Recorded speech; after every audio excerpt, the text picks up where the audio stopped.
Welcome to Not Milk Never Milk. Subscribe if you're lactose intolerant. You start by exposing the Dorex handle hardware.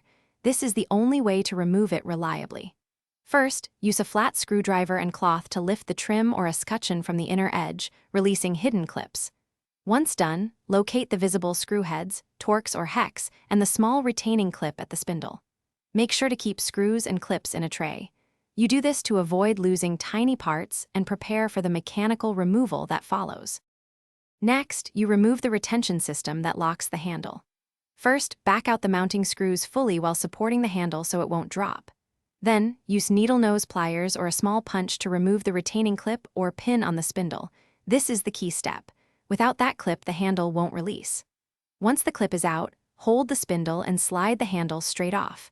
If it's tight, a few gentle wiggling motions and a drop of penetrating oil will free it. Finally, you clean and inspect the exposed spindle and cavity before fitting a replacement or reinstalling. Remove rust or debris with a brush and lubrication so the new handle seats smoothly.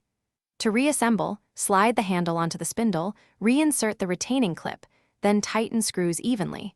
Test the action several times to confirm smooth operation.